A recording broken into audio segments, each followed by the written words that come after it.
Chuck E. Cheese, there is a whole group of human beings that is dedicated to that pizza. It's like a fan club. Hi there. I just got an idea how to make Chuck E. Cheese's better than ever. Brand new pizza. People love the pizza itself? The pizza itself. Okay. Like they think it's one of the best pizzas in the world. And I'm not kidding. Like it was really cheap. I'm pretty sure it was frozen pizza from Kroger. Exactly. A genius if I do say so myself. Pretty sure. I'm pretty sure there was nothing delicious about. I mean, listen, for a frozen pizza, I guess it was okay. And if you're hungry and around a bunch of children, you'll eat anything, right? Popping with new natural toppings, all with lots of sauces and plenty of cheese. So while you're having fun rolling and winning, jumping and spinning, and laughing and grinning, we're in the kitchen making the best pizza in town. We do not stitch together old pizza. That's the very strange statement Chuck E. Cheese was forced to make after a popular YouTuber's conspiracy video went viral. There's a theory that if somebody at Chuck E. Cheese doesn't finish their whole pizza, and there's like a few pieces left, the employee will take that to the back, take those pieces off the tray, and form a new pizza. Artisan pizza for the 7 to 9-year-old group. Genius if I do say so myself.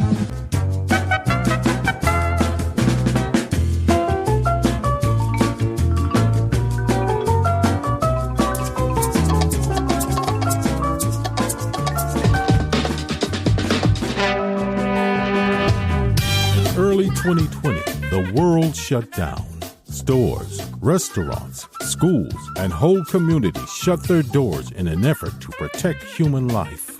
As the world quickly changed, one man went on Facebook to get a degree in internet epidemiology. Bryan, along with his lab assistant Hoadley, are curing coronavirus by commenting on fake news and reposting recipes of secret virus cures from a friend of a friend who works high up in government. Join Bryan and Hoadley as they discuss the world and life during this forced interruption. Learning, laughing, and loving in this real-life commercial break. On this episode of The Commercial Break. They don't have to go to work tomorrow, so they can take a nap while you're at work, so they can be up when you get back, and you can get less sleep than you had the night before. But don't let me complain. No. Thank you.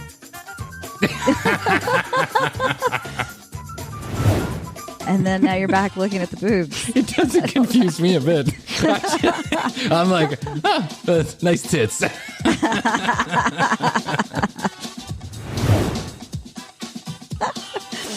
It was a Instead of it reminded me of Christmas. It was a Thanksgiving to remember.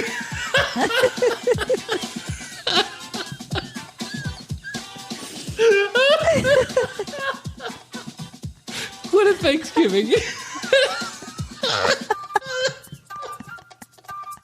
The next episode of The Commercial Break starts now. Dooba-dooba-doo, dooba-dooba-doo. Shakalaka, It's another episode of your favorite program on the podcasts, The Commercial Break. Welcome. I'm Bryan, and this is my good friend, Chrissy. Hello. Indubitably Hoadley. How are you, my good friend? I am fantastic. Yes, another fine pandemic week for you. That's right. I think I'm just getting used to it. Yes. Me too. I'm getting used to the idea that we're going to be doing this for fucking ever. Exactly. Because it's true. And it's driving me bananas. I'm now looking for places that I can actually escape to. That, places that Americans are still allowed to travel. And they're just few of them. It's like Aruba, basically, or Russia. Those are the two places we can go. Aruba and Russia. Oh, great. Yeah. and possibly Mexico. Is Mexico one of those? Ooh, Mexico's a big hot spot, though. I heard that on the news. Oh, is it? Today. Damn. Yeah. Must be that fucking wall we built. Right. It's got everybody all infected. Did you see that wall blew down? Yes, I did see that wall blew down. Aw, poor little wall. It had never stood a chance against 10 mile per hour winds. Yeah. I know. They said it was like a breeze. Yeah. It's like 3 roaches and a fart took that thing down. Welcome to another episode of The Commercial Break, EP 17. We'll call it episode 17 for those of you keeping score at home on the scoreboard because, there's a lot of people who like to keep score of the base. Have you ever seen those old guys at the baseball games who are like literally keeping score of every single thing that happened? Have you ever seen that at a baseball game? Like, yes. There's an old man with a book, and he's like scoring, the pitcher pitch to the left or pitch to the right or fastball, speedball, curveball, whatever. Headphones are on. Yeah, headphones are on. That's right. He's listening to the radio. Listening to the radio, yes. So, I was a big Cubs fan. We're big Cubs fans. We come from Chicago. And so that was something that my grandfather used to do. He used to score the games. And for what reason, I don't know. Like, what was he going to go back and look at it at some future date? I'm going to pull out the old scorebook for the Angels against the Cubs back in 1922. Holy cow. Hot dog. Episode number 17. Make sure you go to tcbpodcast.com. It's where you can find all of your favorite episodes of The Commercial Break with Chrissy and Brian Green. You can also join the break room there. The break room is a fantastic club that you can be a part of anytime, day or night. You can join the break room, and guess what we're going to send you? Free shit. In a newsletter. As in an email that costs no money to produce or make or anything. Like, the cost of goods is small, as they would say. Go to tcbpodcast.com and make sure you join us on all the socials, whatever that is, at The Commercial Break on IG and on Facebook and on the YouTubes. So one of these days I'm going to get around to getting us a YouTube channel where we can do the show and people can watch us, which I think would take this show to a whole new level of popularity. We could go from the tens of people listening to the 20s of people listening. How do you feel about that? I'm in on it. Are you ready to be all dolled up and cameraed out? Yes. Yeah? Going to get hair and makeup every day?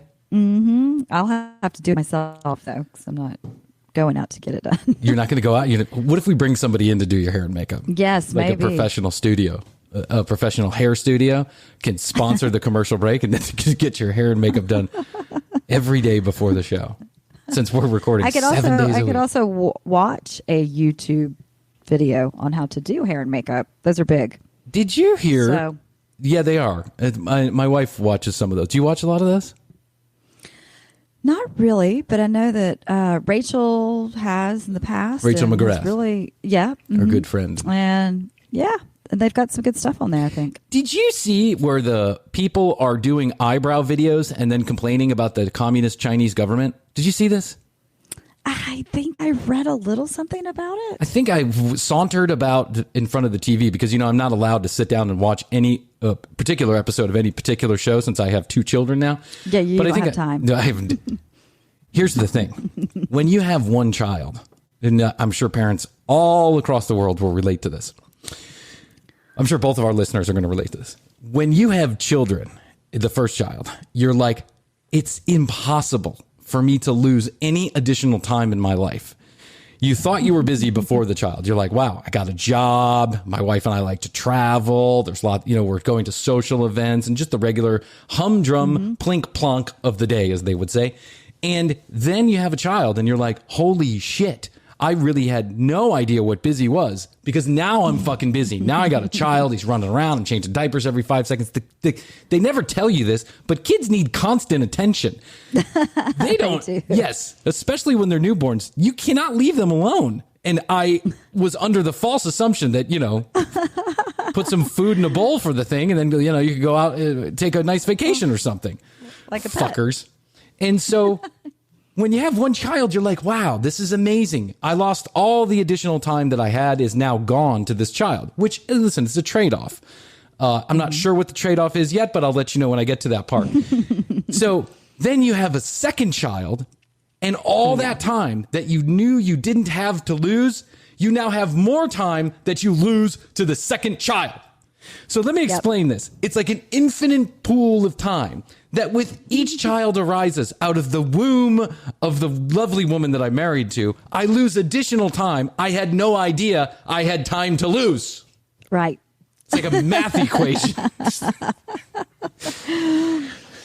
MC baby over TC womb equals no time spared. It's unbelievable.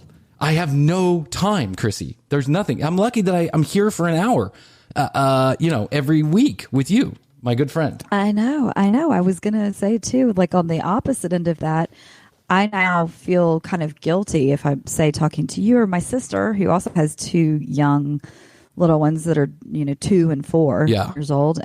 So I've seen it. I've seen her go through it, and I feel kind of guilty anytime I'll be like, I'm so tired, and then I catch myself and I'm like, oh, but probably not as tired as you are. You have no idea what true tired is until you have a child. It's an amazing level of. It's a next level of tired. It's a hallucinogenic type tired. I could see that. I wish sleep deprivation not on my worst fucking enemy. I understand why the FBI will do this to like hostage situations, and they'll take like loud rock and roll music and blare it into someone's house with lights and, throbbing electronica music, is because sleep deprivation is truly like otherworldly type of torture, right? You just want to fucking sleep for more than 15 minutes in a row. Right. And your children won't allow you, because guess what? They don't have to go to work tomorrow, so they can take a nap while you're at work, so they can be up when you get back, and you can get less sleep than you had the night before. But don't let me complain. No. Thank you. They're a beautiful, beautiful thing to have. I do have to say. Enjoyment. I do have to say. You're just going to have to power through these next couple of years. I just have to power through the next 22 years, and everything's going to be right, and then everything's fine. I'm going to be 79 when that happens. Yeah. Listen, I have no complaints. No complaints. My children are beautiful, and my wife, quite frankly, does most of the work. I just sit around and complain about how tired I am, and then my wife's up every 15 fucking minutes wiping the child's ass, and it's just. But the time that I do spend with my children is amazing, and there truly is no love like the love you have for a child. I know. Maybe Oh no. I know. It's such a beautiful thing. So now that we're reminiscing, we have listeners all around the world, and I'm constantly surprised by how people find us around the world. Like, where exactly are they finding us? We determined last week that our crack marketing team has put together a campaign that is certainly doing well on Google, finding people all around the world for search terms that are not at all relevant to what exactly that we do. But there's just nations that I'm not even running a pay-per-click campaign outside of the United States. So my theory might not be true. It might be debunked a little bit. How are they finding us in South Africa, in Saudi Arabia, in Moldova, like we talked about last week? It's just like, I don't even know. But then I know that there's and then I think to myself, maybe it's just like bots, or people that randomly find some kind of like computer program or software program, or someone that's just dicking around in another country happens to find the commercial break, but really isn't listening for any period of time. But that's not true, because some people actually communicate with us. They leave comments on certain podcast platforms or on the website, or they send an email. And which we encourage. What's that? I said, which we absolutely encourage. Please keep doing it. Please leave all of the messages and emails you want. I'm not checking them anyway, so it doesn't really matter. If it makes you feel better, it makes me feel better. But we got a message from someone in Eastern Europe. I forget the country. I'm going to say the Ukraine, because I think that's where it was, from the Ukraine. And her name was Jennifer, which I'm sure her name is not Jennifer, but that's just her fake name. It's like her stage name, right? Because I don't think there's any girls in Ukraine named Jennifer. And she says, the show is great. Wish we had more. Please, please, please. How can I help? How can I help? Right? And I think to myself, that's very nice of you, Jennifer. Yes. You're welcome to do the show for me. And I think that would certainly free up some extra time.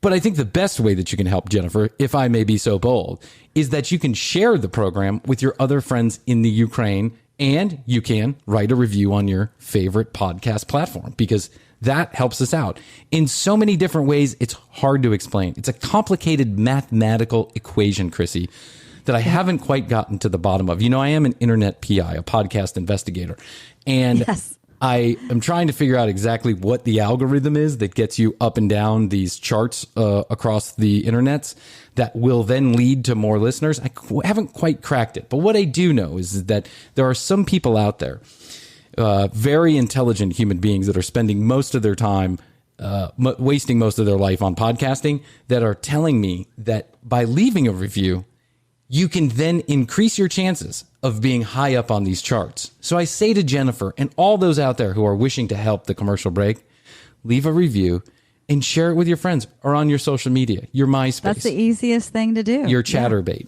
wherever it is. And while we're on the topic of social medias, Chrissy, I'd like to bring something to your attention. I'm not really particularly sure what OnlyFans is. I haven't had a chance to get on there because you have to pay, and I'm not going to do that because I don't know that there's anything good behind that credit card transaction that I actually want to see. But OnlyFans is apparently a place where you go to look at one in a state of undress. Am I making a correct assumption there? I think so. That's what I've heard about it too. Yeah. Do you have like a page? It's like your page. You have an OnlyFans page. That's correct. And then you decide what level of undress you want to be in, that then people will pay you to see that state of undress. Right? Is that kind of like how it goes? It's basically a strip club online. Yeah, it's like I was going to say, or like the Peep Show with the door that comes down. And you have to put more quarters in. The little boxes you would go in. And I was always afraid to go in one of those because I'm a little bit of a germaphobe. So I'm afraid of how many things you have to touch to get from here to there. Yeah, it just always seemed a little bit. And I feel for the cleaner of those places. Like I've seen them in movies. I've never been in one. Can you imagine? Semen cleaner. That's my official title. Yeah. I can see it now on LinkedIn. Semen cleaner. My name is Brian Green, Captain Semen Cleaner for the Bob and Tom Peep Show. So OnlyFans is this new phenomenon that has popped up, I'm imagining, because now I'm seeing it on my Facebook and other social medias. And recently there was a young lady, and by young lady, I mean she's probably in her mid-50s, let's call it, right? And let me be clear about one thing before I start on this little journey with this bit. I don't care what you do for a living, and God bless you. Everyone's beautiful and everyone was born naked. So if you want to be naked, be naked. That's all. And if people are paying you to be naked, God bless America. But I would say she's a woman of a certain age that maybe she would want to stop thinking about. Maybe she was a stripper in a former life. Maybe she was a dancer. Maybe she just decided, woke up one day at 50 and decided she wanted to go ahead and have a lonely fan. We're going to call it Lonely Fans, a Lonely Fans page for all of the provocateur type stuff that she does. Yeah. I don't have an issue. Cash. Make some extra cash. Shaking that ass.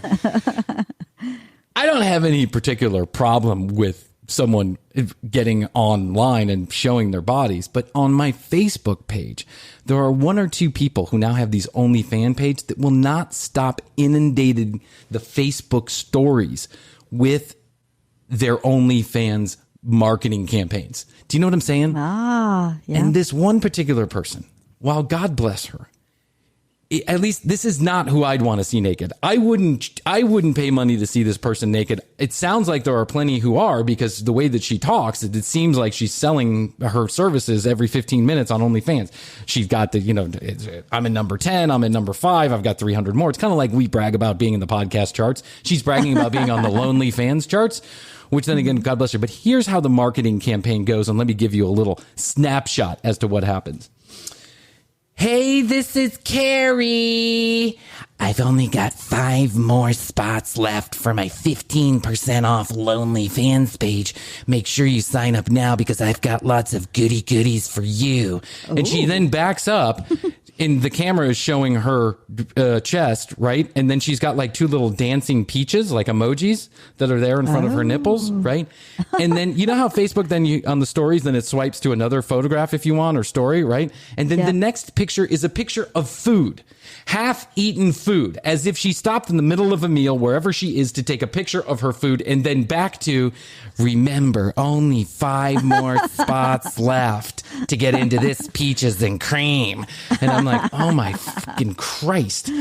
And this is going on daily. It's not like she like throws it out there once a week and just says it every fucking day. It's another advertisement for her Lonely Fans page with the exact same script. 15%. There's only 5 spots left for 15% off. So I've seen this going on for about 3 months. So I'm under the assumption that one of 2 things is happening.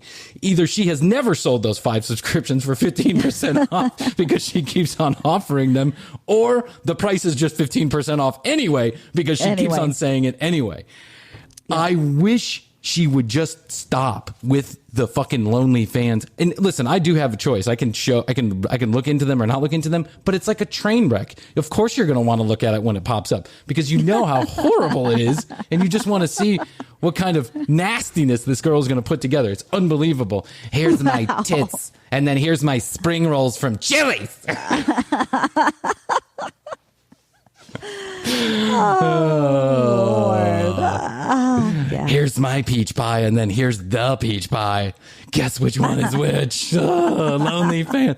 Jump on over to Lonely Fans for a 99.9% off. Only 1,500 more spots in my 99.9% off sale on Lonely Fans. Oh, do tell. Rush over to the Lonely Fans.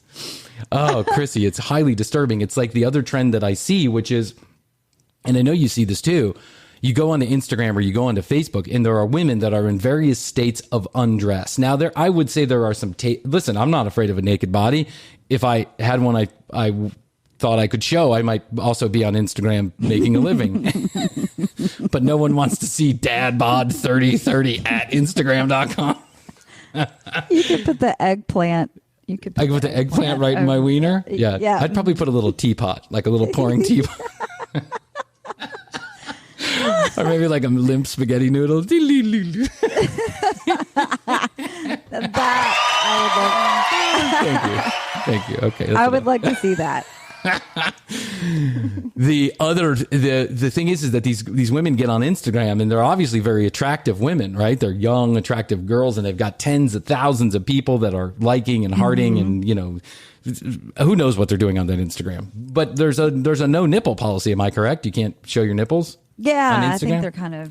I think so. Because it's owned by Facebook, I think they've got similar policies. So every once in a blue moon, you'll catch one that's a little bit more tardy than the other. And I say tardy, T-A-R-T-Y, not tardy like, being tardy to the party. Gotcha. So it's a little bit more tarty than others. But then they write.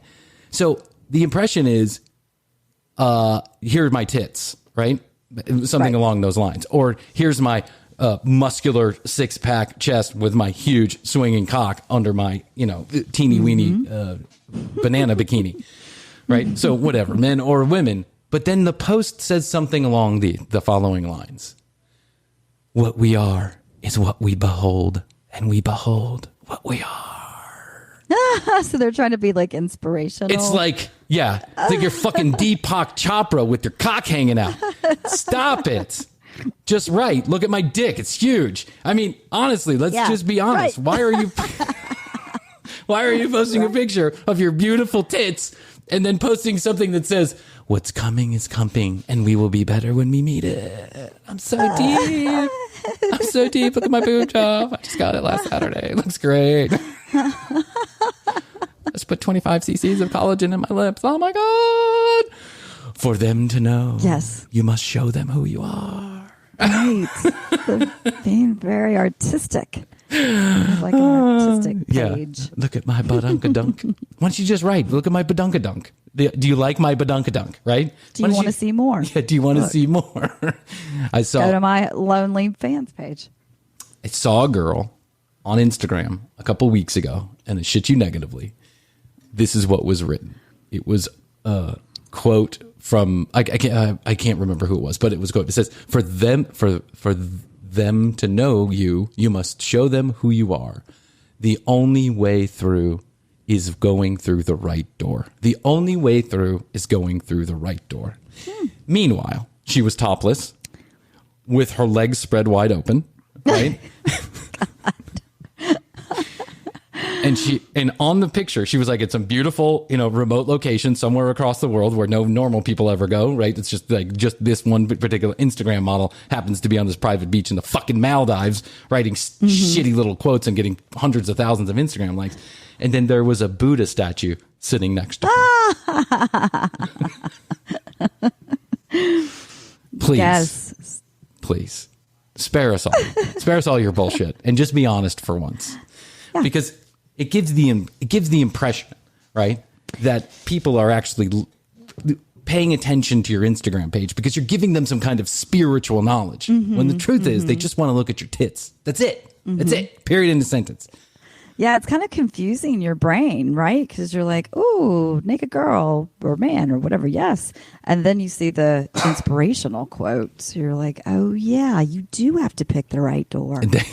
And then now you're back looking at the boobs. It doesn't confuse me a bit.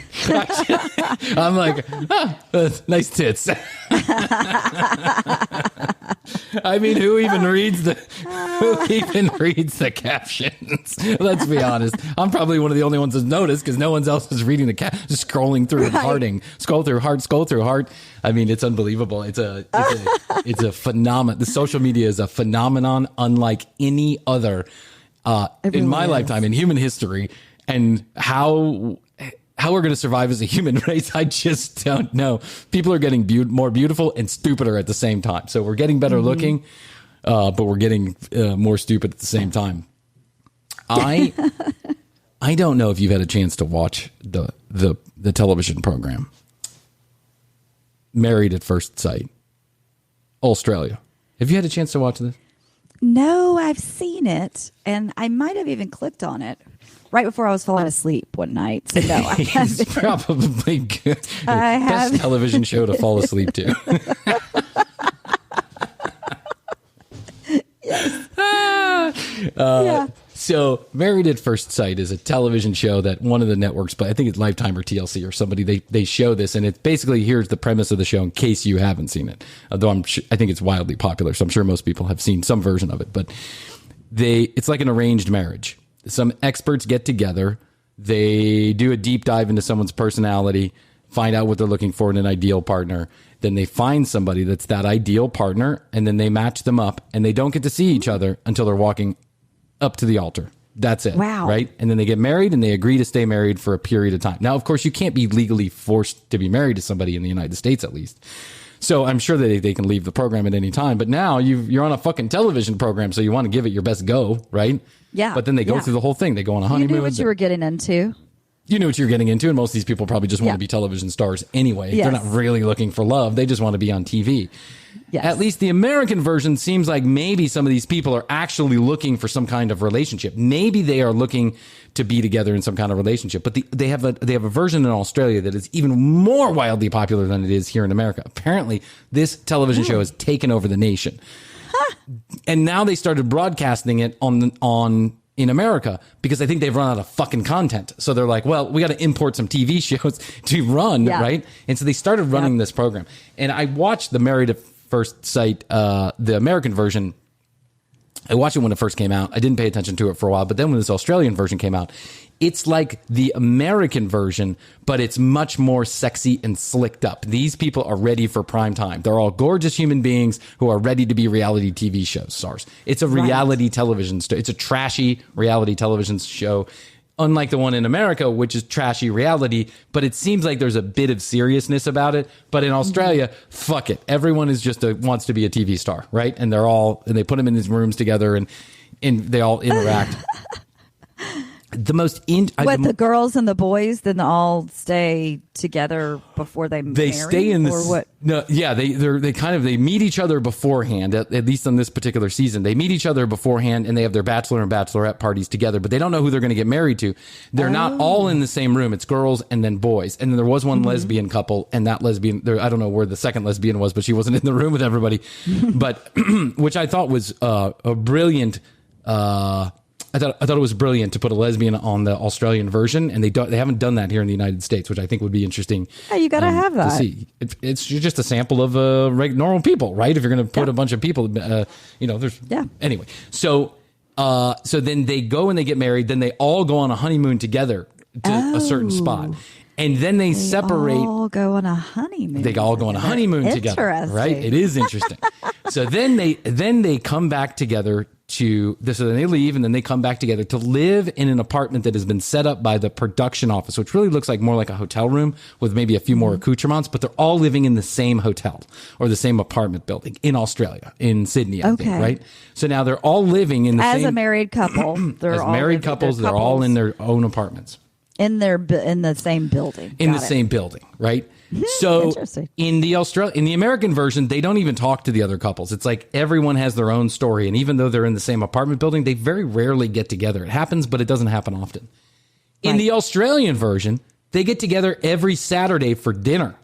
And then on Sunday, they have to recommit to each other. Like it's a whole like process, right? So when we go to dinner on Saturday, we get fucking shit housed. We talk trash about each other. Lots of drama happens. And then on Sunday, we have to decide whether or not we want to stay married for another week with our arranged partner in a ceremony where they say, I'm going to stay or I'm going to leave. Okay. Now, I bring this up. You'll have to excuse me. I might. Have you noticed? Are you sitting inside for long periods of time? Has got the air conditioning fucking with your sinuses? Yeah, and my throat definitely gets like the tickle thing. It's crazy. Yeah. I think I have coronavirus every 15 seconds, but then I realize just because I'm sitting indoors with the air conditioning blowing on my nose fucking 24 hours a day, I don't get a chance to do anything. So fucking ridiculous. I hate you, coronavirus. I know. I've been like taking an allergy pill every day. And most of the time, I'm not even going outside. You know what? I'm now convinced that maybe one of these preachers can blow the coronavirus away, and I'm willing to donate. I'm over it. I'm that over it. I'm going back to the preachers. Yes. So we should check back in with them. I have a whole thing coming up for you. Okay. Let me continue with the story, and then at the end of the show, I'll tell you. I'm going to tell you the next couple episodes we have coming up because I have been going deep into the internets to find you the most salacious of bullshit that we're going to be bringing to you shortly, including other podcasts. Okay, so you get to this stay or leave ceremony, right? Mm-hmm. I want to present to you the following query, and I want to know what you would do. There's an older couple, Michelle and Michael. Two lovely people. He's probably in his 50s. He's probably in his mid to late 50s. She's probably in her early 50s. They're lovely older couple. He's like kind of the grizzled like dad of the group, right? He's like, gives the guys advice and, he seems like he's well-heeled and well-traveled and all this other stuff. Lovely human beings. And you can have an affinity. You kind of have an affinity for them. They're like, if you watch the show, you're like, oh, these two, I like these two. Right. And there's some other young bucks that are kind of like, little shitheads they probably wouldn't, they don't tickle my fancy, but Michael and Michelle, they're kind of milquetoast and they're like the mom and dad of the group. And it's wonderful. Yeah. I like that. So I like their storyline and I'm following it intensely as I do with my reality television shows. Yes. Okay, I'm just going to say this before I go any further. Don't fucking write me and tell me about how, I'm such a yahoo because I watch all these, reality shows and blah, blah. You have horrible taste in television. I know I have horrible taste in television. Television's horrible. At least I'm going to watch something that's interesting. It's an escape. That's escapism. Yep. It's exactly what it is. So don't write me and tell me what a vagina I have for watching Married at First Sight. Fuck you. Go watch the XFL or whatever it is you're doing. So Michael and Michelle have been going along swimmingly for most of the time, right? We're about midway through the season. And Michael and Michelle are sitting on a beach in this last episode, and they've had a lovely date, and everything's going well. But throughout the season, they have been sleeping in separate bedrooms inside of the apartment, and he says it's because he wants to take it slow. And she says, I'm okay with that, but eventually I'm going to need to get a little further along the process. They're a little... See the goods. Yeah, see the goods, right? I'm gonna want to have some... Test drive. I want to see you down under, mate. So Michael turns to Michelle and he says the following. He says, I want you to know, I would do anything for you, love. I just love you so much. I think you're just a wonderful human being, but I'm not attracted to you. I have no attraction to you. And I don't know what to do. I don't know what to do. I've been trying. I haven't said anything because I just hope that it would grow, but it's not. Mm-hmm.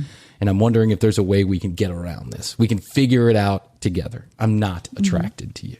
And she goes fucking apeshit, right? As anybody would. Because if you're married to somebody and you've been spending 7 weeks with them, 5 weeks with them, whatever it is, and you've been having this lovely time, and then all of a sudden they drop the bomb that they're not attracted to you, what do you do? I mean, how do you handle that? You're going to be offended. Of course of course your feelings are going to be hurt, especially if you have feelings for that person. To hear that, especially if you're a woman, I think woman or man. It's not if love is not reciprocated, it hurts no matter what. When you're your first love and absolutely you're watching the girl walk around the hallways in high school and you think she's hot and everything, and then you get a chance to be alone with her and she's like, oh yeah, you're a really nice friend of mine, right? And you're like, oh, I got friend zone. And so I'm just trying. I would start a LonelyFans page. Try and spice things up. You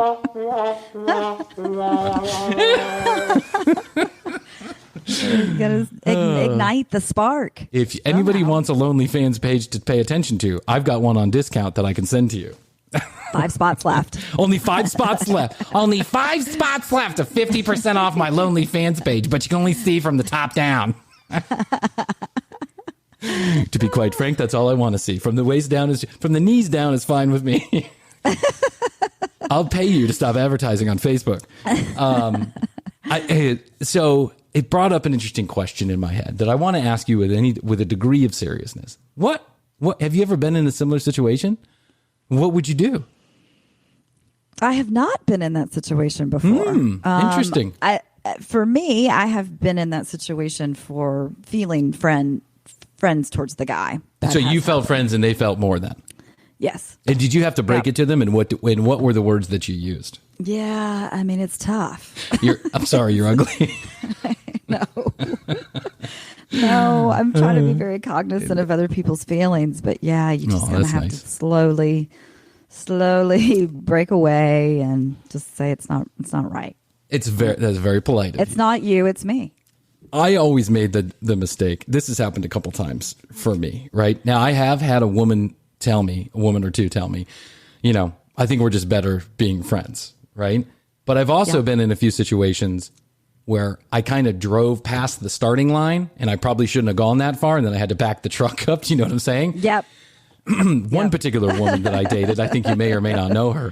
One particular woman that I dated, we were friends. That's all. That's it. We were friends and everything was fine and wonderful and dandy. And then, you get a little drunk and you have a little fun and then you make a little love and then now it's Pandora's box, right? It's completely out in the open. So this girl and I were really friendly with each other and we hung out a lot and I really, quite frankly, enjoyed her company. And then I let alcohol and just stupidity get the best of me one night, 2 nights, maybe 3 nights. I let it get a little bit out of hand and we made some love.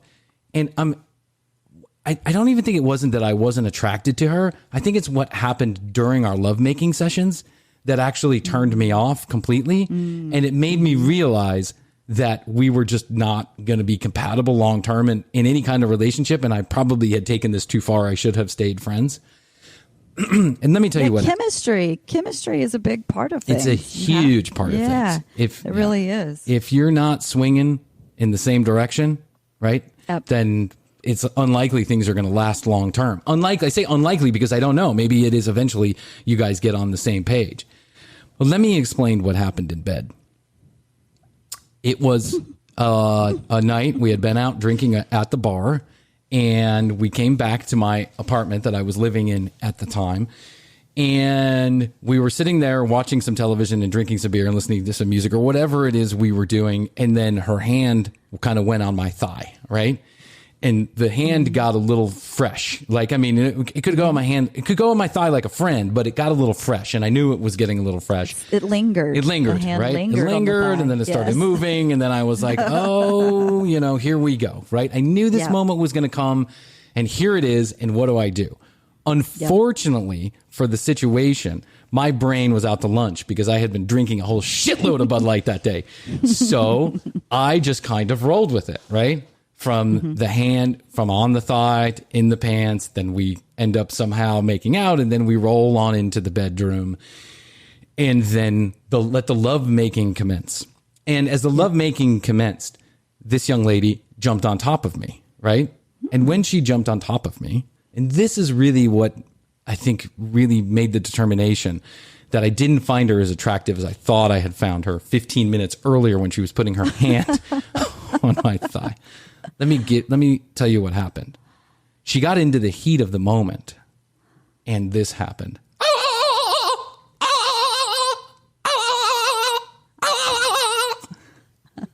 She started to gobble like a turkey. Oh. She was gobbling like a turkey. That was her lovemaking sound.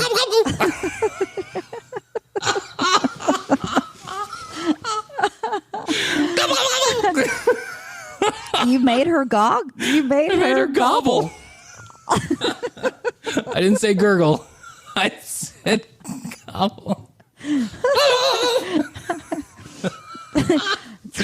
primal erotic gobble urge just to gobble. I mean, and her head was shaking violently back and forth as if a turkey.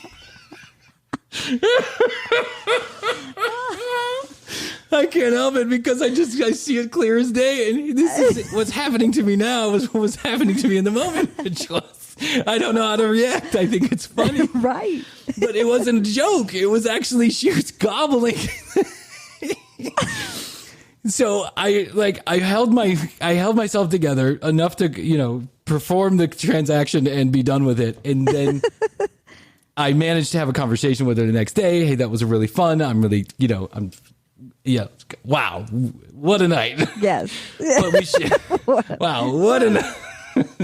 What a night. It was like a Thanksgiving. It was a Instead of it reminded me of Christmas. It was a Thanksgiving, to remember.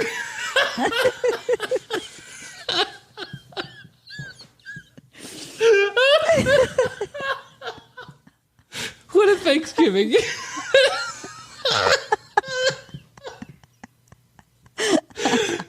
Next time I'll bring the cranberry sauce.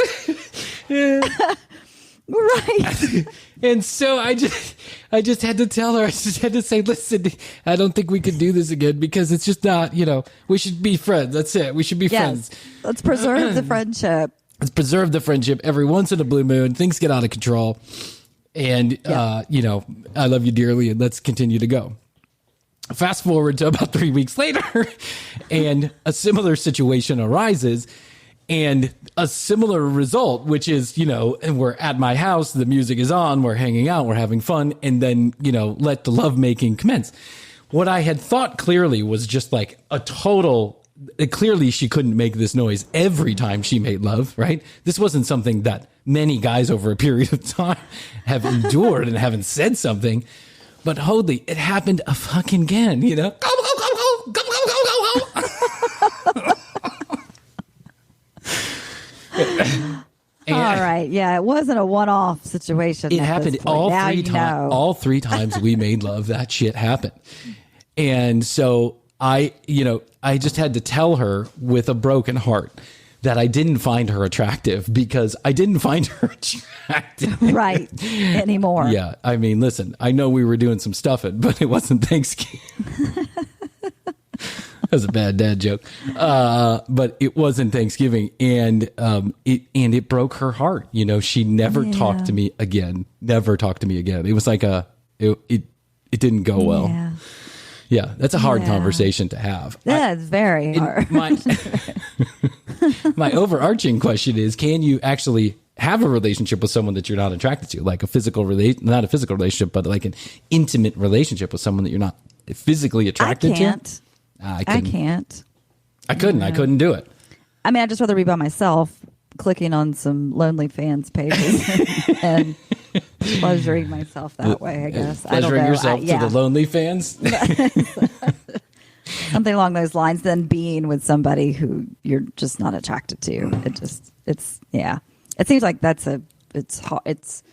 it makes life harder on a daily basis. It seems like then you feel guilty. Yeah. And then you don't want to hurt their feelings. I know. Then, it seems bad. So what do you think is going to happen with Michelle? I already know what happens with Michelle. And Michael. In the most riveting... Michelle and Michael? Michelle and Michael. In what happens in the most riveting 15 minutes of reality show television I have watched probably in my lifetime. And that's saying a lot because I gotta watch this show now. Michael and Michelle get onto the couch during the commitment ceremony. Of course, they save him for last, and they spend the most amount of time on him. And Michael explains himself. He says, listen, I didn't want to hurt your feelings, but I couldn't go any further into this without explaining to you how I was feeling. I wasn't betraying you by not telling you. I was hoping that it would happen. I was hoping that something would pop, right? I was hoping that magic moment would come about and I'd make you gobble like a turkey. And he said that. And so how it goes is that they each have a book and they can say stay or they can say leave, right? If they both say leave, the game's over. Not game, but the marriage is over. They walk away.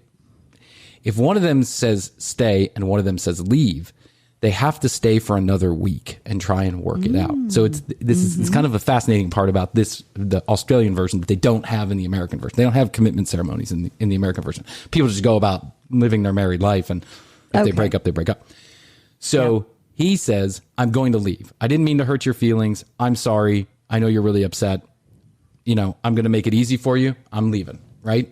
And she says, I'm going to do the exact opposite of what I thought I should do, because my instinct hasn't been correct yet in my relationship life, right?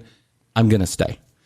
And so she's going to stay. So now I don't know what happens after that, because we haven't gotten to the next episode, but that's what happened there. And it was absolutely fascinating. The 15 minutes of them talking it out, when there's like therapists that are on the other side of the couch, and, so they're all talking about it and trying to, give some perspective and all this other stuff. What did the therapist say? The therapist kind of agreed. Maybe I just need to watch the show. They kind of agreed with Michael. They said, hey, listen, we understand you're hurt. Of course, anybody would be, but he's just doing the best he knows how to do. No, you're in front of cameras. You're trying to navigate this weird situation, all this other stuff. You walk up to the altar and you find you're not attracted to your wife. What do? He stayed in the hopes that he could work it out. That didn't happen. He knew he had to be honest at some point. He chose this week to be honest with you. Would it have made any difference if he did it? If he did it week 1, you probably would be gone, right? So at least have some perspective that the reason why you two guys and girls why you two are here is because Michael chose to stay and try and work it out, right? And so I think that was a good perspective on it. But I mean, I still don't know how they're going to work it out. I mean, what's going to happen? Is he going to magically wake up and be attracted to her? I need to watch it now. You need to watch the show. It's fucking fascinating. I mean, listen, it's really a trashy reality television show at the end of the day. Yeah. But it's fascinating to watch two people who get married that don't even fucking know each other. And then all of a sudden they got to live together and they got to go on a honeymoon together. And some of these people work out swimmingly. Very few of them. But, most of them end up having marriage strife right off the bat. I mean, they don't even leave the honeymoon before they're already in arguments. If I had been on that show, I don't know why, but maybe it's just my personality. I would have found a way not to be dramatic about it in the first week. I would have found a way to at least be cool with whoever showed up. I would have been cool with them for a week. I could figure it out, right? Whether that be not talk to them or just keep my head on my shoulder. But some of these people are just popping off like day number 1. It's really quite unbelievable, actually. People are weird. Wait to watch it now. Yeah. Have you watched any of the Indian Matchmaker? I haven't, but I'm going to get on that next. I'm going to do that next. It's fascinating as well. It is fascinating as well. That culture apparently still, does do the arranged marriage.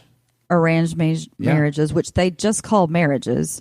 And then there's love marriage, which is what you kind of strive to do. But, if it doesn't happen for you, then the next thing you know, your parents are getting involved. Wait, so there's an arranged marriage and then there's a love marriage? Yes. And what's a love marriage? What is that? Is that like a marriage that's where you just find on your own? Yeah. Yeah. Okay. That's where you find on your own. So marriage, it's just called marriage. Yeah. That's an arranged marriage. Yeah. There. But also then there's the love marriage, which you're welcome to do too. But if you get to a certain age and you're not finding that love of your life, that's when the families step in. And specifically this Indian matchmaker as well. And the families hire this matchmaker, and it's really fascinating too. I want to watch the show. I really do, because I think that you should check it out. It's a show that I would like, because it's trashy, it's not manly at all, and I'll probably just geek out to it, because that's how I am. And you know what? I have no shame about my television taste. No. Fuck you if you think otherwise. There's a reason why they're so popular. Yeah. Someone, never mind. I won't even say this. I'm not even going to say it. I'm not even going to go there. What are you showing me on your phone? Brian I'm showing Green you on my phone. I'm taking a video of us because our social media manager has decided that we need to do more social media that doesn't include, just a cartoon that says "listen this week." So I'm trying to get the show off, get some. Oh, cheers. Here's to you. I'm drinking my sleepy time tea, getting ready to go to sleep as soon as the show is over. What time is it? Yep, it's 4:30. Yep, it's 4:30. It's about time for me to go to sleep.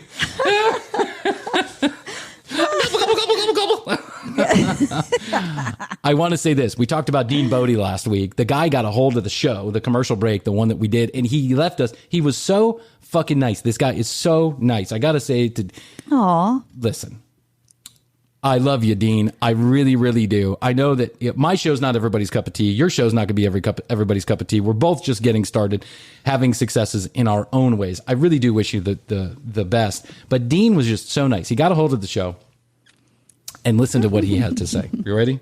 Yes. Run, don't walk. Just like I want you to run, don't walk over to the Commercial Break podcast.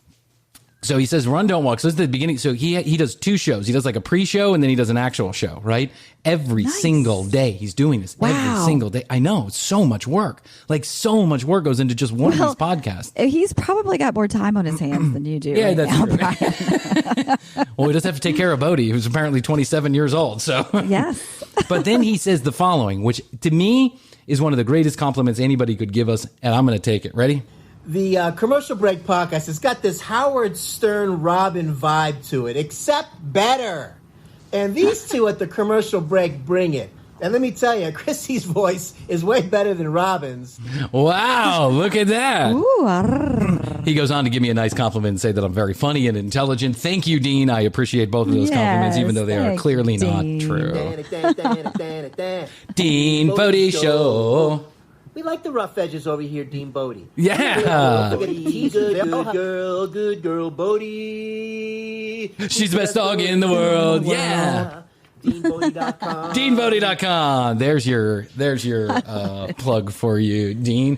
Wow. Where did an hour go? I don't even know where an hour went. We're sitting here talking, and I've gotten half the stuff that I want to talk to. This is what we do. It's us just having a conversation. I know. Every single week. Two best friends. Two best friends taking on the world. And all over the world we are. So I want to say thank you to everybody that's listened all across the world. I know we joke about how few fans we have and all this other stuff, and we like to be a little self-effacing. But the truth is, a lot of people listen, and they listen all across the world. And we couldn't be more grateful to everybody that has listened. So thank you very much. I want to say that thank you. First. Yep. Go ahead and join the break room. Go to tcbpodcast.com or you can join the break room. Every month we're going to give you by the way, the break room is 100% free. Make no mistake about it. You don't have to pay a thing for it. Every week you'll get a newsletter with some behind the scenes content. You'll get an update as to what Chrissy and I are doing in our personal lives. And then also you're going to get a free hour of content. So it'll essentially be a commercial break show. May not be as formal, but it'll be outtakes and stuff like that from episodes that we've done or parts of the episodes that we haven't run. So I think that's interesting to everybody. We'll do that once a month for now. Maybe in the future we'll do it twice a month. A bloopers roll. A bloopers roll. This whole show is a fucking bloopers reel. Let's be real about it. I mean, honestly, it's really crazy. Let me tell you this too. We have got a couple very interesting episodes coming up, Chrissy Hoadley. Let me explain. Okay. I thought we found the creepiest dating quote unquote coach in the world in our Crackhead Casanova episode number 6, which you can go back and listen to. I honestly had thought we had found the creepiest guy in the world, and he didn't even speak. He barely spoke the English language. He's like speaking some alien language I didn't know. But I have managed to find someone even fucking creepier than him. And Hoadley, I mean creepier by a tenfold. I mean, this guy is like in outer fucking space. And he has the girls that he is dating or the girls that he is hitting on are in his videos. So I don't know if he drugs them and brings them along or what he does. But so not only is it him giving dating advice, but he's giving the dating advice in front of the girls that he's wooing. And he's in Kenya. He's a white man in Kenya giving dating advice. It's just the most disturbing thing I've ever seen. Yeah. In addition to that, the preachers are up to what they continue to be up to, and I've got plenty of clips from that. I think you and I are probably our last episode is going to be very shortly here, and I'll explain why. It's because I found a podcast that is also on the charts. You know, we show up on the charts. Seems like every week somewhere or the other we're showing up on the charts. Just because I'm interested, I look and see who's above us and who's below us, a couple spots. Yeah. And I found someone else that's on the charts. They haven't done an episode in 4 months, 6 months. They haven't done an episode. The podcast is called Fucktard Nation. And all they do is say the word fucktard about 370 times an episode. Listen, it might be somebody's cup of tea, but Hoadley, I'm going to stop doing the podcast because I fear that if this is what we sound like, then we might as well just stop doing the podcast altogether. It's unbelievable, this podcast. I want to play clips from this show. Maybe we'll do that next week. And yes. I promised to get to some Haribo comments, right? We promised to do some stuff about the Haribo that's right. sugar-free stuff. I wanted to get some Haribo actual sugar-free gummies and try it out for myself, see if I had any kind of do that. Stomach displacement.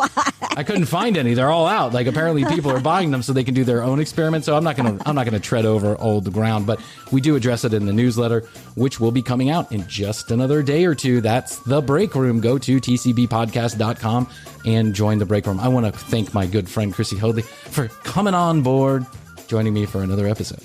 Oh, thank you, Brian. I always enjoy it. Do you really always enjoy it? I do. Yeah? I have my wine. I have my glass of wine, and we just sit here and shoot some shit like two fucktards. Two fucktards. Let me tell you something about another fucktard. Fucktard this and fucktard that and fucktard. And they live in Kentucky, and all they do is talk about like bad traffic on Kentucky highways, and they're on the fucking charts. We have to beat them. We do beat them by one spot, Chrissy. Okay. That's we're one up. We will see you next time. Join us next Wednesday on the commercial break. I love you, Hoadley. I love you too, Brian Green. Bye. Bye. Email us at thecommercialbee@gmail.com. Find us and follow us on Facebook and Instagram at The Commercial Break. New episodes drop every Wednesday. We can be found on Spotify, iHeartMedia, Apple, Google, and all major podcast providers. The Commercial Break is a great middleweight production. Written and produced by Brian Green. Co-hosted by Chrissy Hoadley.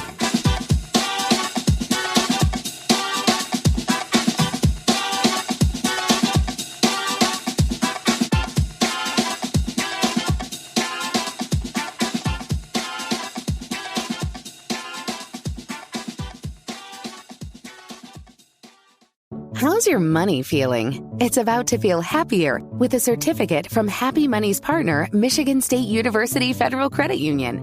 Elevate and increase your savings with 18-month terms and only a $500 minimum. And the happiest part? MSU FCU certificates yield 4.5% APY annual percentage yield. Now that's a happier side of money. Elevate your savings. Go to happymoney.com/MSUFCU. That's MSUFCU. Funds insured up to $250,000 by NCUA. The APY is accurate as of the 12/1/2023 dividend declaration date. Early withdrawal penalties do apply. Fees may reduce earnings on the account. Any monthly withdrawals or transfers reduce earnings. How's your money feeling? It's about to feel happier with a certificate from Happy Money's partner, Michigan State University Federal Credit Union. Elevate and increase your savings with 18-month terms and only a $500 minimum. And the happiest part? MSU FCU certificates yield 4.5% APY annual percentage yield. Now that's a happier side of money. Elevate your savings. Go to happymoney.com/MSUFCU. That's MSUFCU. Funds insured up to $250,000 by NCUA. The APY is accurate as of the 12/1/2023 dividend declaration date. Early withdrawal penalties do apply. Fees may reduce earnings on the account. Any monthly withdrawals or transfers reduce earnings.